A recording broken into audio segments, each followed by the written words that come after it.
हर खबर पर होगी आपकी पकड़।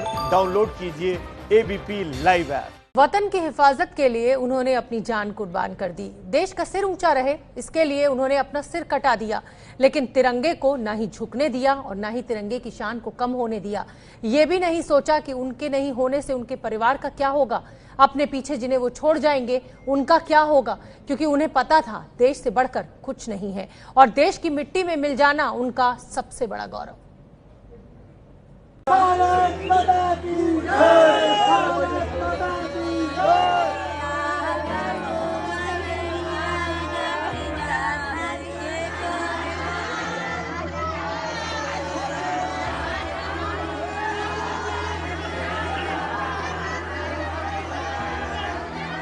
पिता का संस्कार है देश में सेवा किया, अपना जान के सेवा के लिए अपना जान को शहीद अपना बना।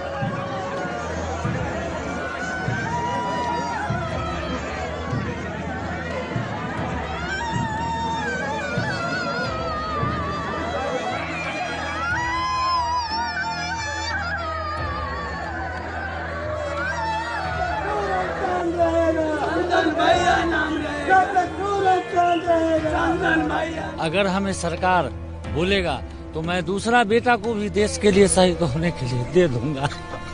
यही है दादाजी।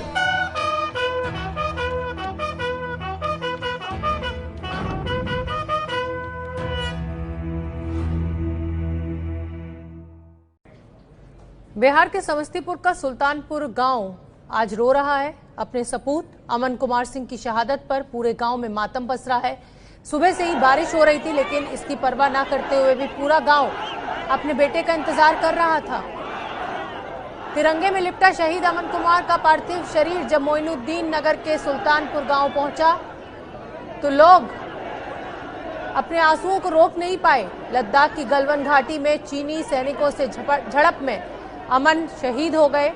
घर में मां, पिता और पत्नी के आंसू थम नहीं रहे। फरवरी महीने में अमन अपने घर आए थे और मई में वापस आने की बात कही थी, लेकिन लॉकडाउन की वजह से ट्रेन न चलने की वजह से वो घर नहीं आ पाए। 2014 में अमन सेना में भर्ती हुए थे।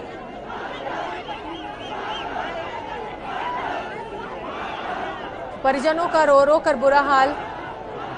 देश इस शहीद की शहादत को भूलेगा नहीं, लेकिन हाँ, परिवार के लिए विश्वास कर पाना बहुत मुश्किल कि आज उनका बेटा उनके बीच नहीं है। निधिश्री झा मेरी सहयोगी समस्तीपुर से जुड़ रही हैं। निधिश्री, मेरे पास शब्द नहीं है सवाल पूछने के लिए। जिस तरीके से शहादत हुई है और पीठ में खंजर घोंपा है चीन ने, बहुत दुखद है ये तस्वीरें।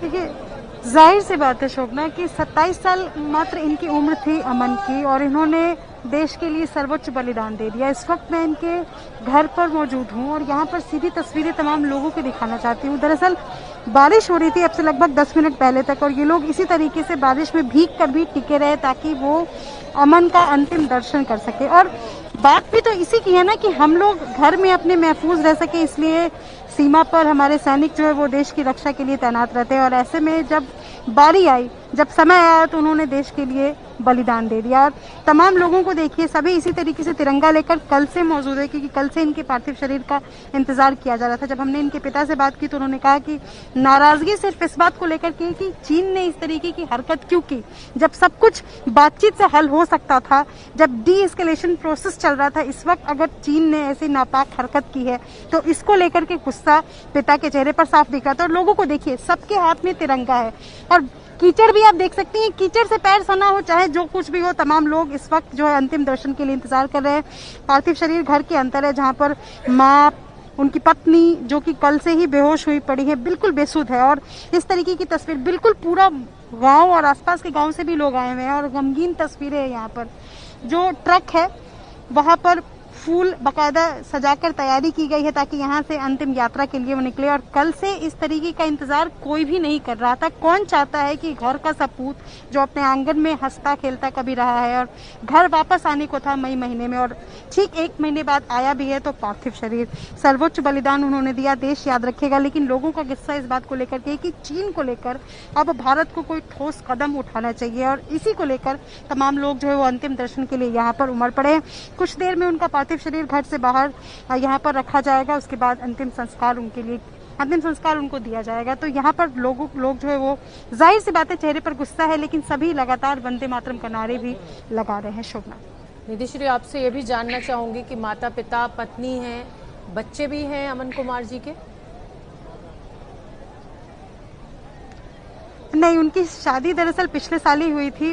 अमन के बच्चे नहीं हैं, और फरवरी के महीने में वो अपने पिता को यहाँ उनके घर ड्रॉप करके दिल्ली से लाए थे, क्योंकि उनके पिता का हार्ट का ऑपरेशन चल रहा था। 3 महीने उनके पिता दिल्ली में भर्ती थे, और पिता से जो हमारी बातचीत हुई, उन्होंने ये बताया कि फरवरी महीने में उन्होंने पिता को घर रखा और फिर वापस ड्यूटी पर चले गए। और इसी साल उनकी वहाँ पर गलवान घाटी में, लेह में उनकी ड्यूटी इसी साल ही तैनात की गई थी, और वो 16 बिहार रेजिमेंट का हिस्सा भी थे। और ऐसे में पत्नी जो है वो लगातार रो रही है। पत्नी बिल्कुल भी बातचीत करने की कंडीशन में नहीं है, और ऐसे माहौल में बात करना भी सही ना हो। लेकिन पिता और माँ लगातार रो रहे हैं। 3 भाइयों में बीच में थे ये अमन, और पिता का ये कहना है, हमने अभी भी दर्शकों को दिखाया भी कि किस तरीके से पिता रोते रोते कहते हैं कि अगर जरूरत पड़ी तो दोनों बेटों को मैं सेना में भेज दूंगा, उसमें कोई गुरेज नहीं है। लेकिन जिस तरीके से चीन ने जो हरकत की है उसको लेकर नाराजगी साफ दिख रही है, और वही नाराजगी लोगों के चेहरे पर भी है। हाथ में तिरंगा है, गौरवान्वित तो महसूस कर ही रहे हैं क्योंकि गाँव का लाल जो है वो शहीद हो गया है, लेकिन इसके साथ साथ गुस्सा भी है चीन को लेकर। बिल्कुल निधिश्री, जो तस्वीरें आप मुझे दिखा रही हैं और हमारे दर्शक भी देख रहे हैं, जिस बड़ी संख्या में लोग वहां पहुंचे हैं, वो सिर्फ अमन कुमार के गांव के लोग नहीं है, आसपास के गांव के लोग भी पहुंचे हैं। निधिश्री जी बिल्कुल, मैं यहाँ पर सुबह तकरीबन 3:30 बजे पहुंची हूँ, क्योंकि ये इंतजार किया जा रहा था कि करीब 4:30 के आसपास पार्थिव शरीर जो गांव पहुंचेगा। और 3:30 बजे सुबह में मैंने कई लोगों को आसपास के गांव से पैदल चलते हुए यहाँ पर देखा, और सभी तभी से यहाँ पर लगातार इंतजार कर रहे थे कि कब पार्थिव शरीर यहाँ पहुंचे और वो अंतिम दर्शन कर सके। और जाहिर सी बात है, जिसने देश के लिए बलिदानी दी शोभना, उनके अंतिम दर्शन के लिए इस तरीके से लोगों की भीड़ जो है वो उमड़ेगी। हालांकि कोरोना संकट काल है और ऐसे में लोगों को एहतियात भी बरतने को कहा जा रहा है। जो जवान यहाँ पर पहुंचे हैं वो भीड़ को किसी तरह कंट्रोल कर रहे थे, लेकिन इस तरीके की भीड़ को रोक पाना भी मुश्किल होता है। जहां पर किसी ने शहादत दी देश के लिए, जो हमारे जवान हैं, और उनको दर्शन के लिए लोग इसी तरीके से आसपास के गांव से भी, आसपास के जिले से जो लोग हैं वो भी यहाँ पर आए हैं, और सुबह से लगातार इंतजार कर रहे हैं कि कब अंतिम दर्शन करें और उसके बाद अंतिम यात्रा के लिए निकल पड़ेंगे शहीद अमन कुमार। निधिश्री, आपसे ये भी जानना चाहेंगे कि क्योंकि अब अंतिम यात्रा शुरू ही हो रही है, लगभग कितना समय लगेगा? देखिए, अंदर पिता के द्वारा पार्थिव शरीर को रखा गया है, जहाँ पर हिंदू रीति के अनुसार जो जी अभी तक जो बातचीत हो पाई है उसके आधार पर उनके पिता ही बेटे की मुखाग्नि देंगे, जो कि इससे बड़ा करुणामयी मैं कहूंगी कि इससे ज्यादा हृदय विदायक तस्वीर शायद ही देखने को मिलेगी। पिता जो है वो अपने बेटे की मुखाग्नि देने के लिए जो है वो यहाँ से निकलेंगे। अभी अंदर हिंदू रीति के अनुसार जो दाह संस्कार से पहले की जो प्रक्रिया है वो पूरी की जा रही है। उनकी पत्नी और उनकी माँ को किसी तरह कोशिश किया गया था कि यहाँ पर रखा जा सके, लेकिन वो उन दोनों बाहर नहीं आ पाई हैं। वो बाहर किसी गेट के पास में ही बेहोश हो गई थी, लिहाजा उन दोनों को अंदर रखा गया, और पार्थिव शरीर को भी अंदर घर में रखा गया, उसी आंगन में जहाँ कभी उनका बचपन गुजरा था। और वहां पर अभी जो प्रक्रिया है वो पूरी हो जाएगी, उसके बाद यहाँ से उनको लिया जाएगा। तमाम लोग उन्हें सलामी देंगे अंतिम संस्कार के लिए। फिर यहाँ से लगभग 3 किलोमीटर की दूरी पर सुल्तानपुर गांव का घाट है, जहाँ पर उनका अंतिम संस्कार किया जाएगा, और वहीं पर अंतिम सलामी भी अमन कुमार को दी जाएगी। जी निधिश्री, आप बनी रहिए हमारे साथ, लेके चलना चाहेंगे अपने दर्शकों को ले जहां पर हमारे सहयोगी जगविंदर पटियाल मौजूद हैं। जगविंदर, हम देश को ये तस्वीरें दिखा रहे हैं कि कैसे शहीदों का पार्थिव शरीर उनके गांव, उनके घर पहुंच रहा है, और लोगों में अथाह दुख है। लेकिन आप क्योंकि लेह में मौजूद हैं, इस समय वहां से क्या स्थिति आप हमारे दर्शकों को बता सकते हैं, क्योंकि बातचीत के जरिए मसले को हल करने की कोशिश दोनों देशों के द्वारा की जा रही है। देखिए, मुझे लगता है शोभना, शाम की ऑल पार्टी मीटिंग पर बहुत कुछ निर्भर रहेगा और पॉलिटिकल लीडरशिप, पॉलिटिकल बॉसेस किस तरह के सेना को इसको डिप्लोमेटिकली हैंडल करने के लिए या सैनिक रास्ते से हल करने के लिए कैसे गो हेड देते हैं, इस बात पर बहुत कुछ निर्भर रहेगा। लेकिन मुझे लगता है कि विदेश मंत्रालय इसको बड़े स्तर पर हैंडल कर रहा है और सेना के साथ साथ विदेश मंत्रालय की अहम भूमिका रहेगी। आज ये सीधे युद्ध लड़ने का दौर नहीं बचा है, सीधे युद्ध की नौबत बहुत अंत में आती है। उससे पहले डिप्लोमेटिक और आर्थिक चैनल्स जो होते हैं उसके जरिए तमाम जो कॉन्फ्लिक्ट्स हैं उनको सुलझाया जाता है। तो मुझे लगता है भारत की भी कोशिश ये रहेगी कि सेना को लेह में सतर्क जरूर किया जाए, बॉर्डर स्ट्रेंथन जरूर किया गया है। आसमान में जो है वो सॉर्टीज हेलीकॉप्टर की और लड़ाकू जहाजों की सॉर्टीज हम जरूर देख रहे हैं, निगरानी जरूर बढ़ाई गई है। लेकिन मुझे लगता है कि दिल्ली से कोई ना कोई ऐसा रास्ता निकाला जाएगा जिसको देखते हुए भारत जो आगे बढ़ रहा है उसे बौर की तरफ न उलझना पड़े। लेकिन एक बात जरूर है कि हमें चीन को अब उतने हल्के में या इस बॉर्डर को उतने हल्के में नहीं लेना चाहिए कि जिस तरह से पहले साधारण या बिना किसी हथियार के साथ जो है वो बातचीत का मसला हल किया जाता था। अब सतर्क रहने की जरूरत है क्योंकि पाकिस्तान और चीन की नीयत में खोट साफ झलक रहा है। भारत चीन सीमा पर हुई झड़प में शहीद आरा के सपूत चंदन कुमार को आज आखिरी विदाई दी जा रही है। आज उनका पार्थिव शरीर उनके घर पहुंचा है। मई महीने में शहीद चंदन कुमार की शादी होने वाली थी, लेकिन लॉकडाउन की वजह से शादी की तारीख को आगे बढ़ा दिया गया था। चंदन सिर्फ 23 साल के थे, पिता होमगार्ड में थे।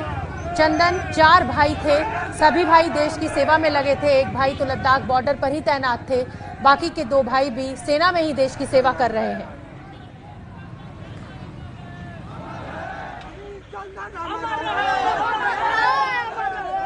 दो साल पहले 2017 में ही चंदन सेना में शामिल हुए थे। शोक की लहर उनके गांव में। आरा से ये तस्वीरें हम आपको दिखा रहे हैं जिस समय शहीद का पार्थिव शरीर उनके गांव पहुंचा। लोग अपने आंसुओं को रोक नहीं पाए और सिर्फ गांव क्या, पूरा देश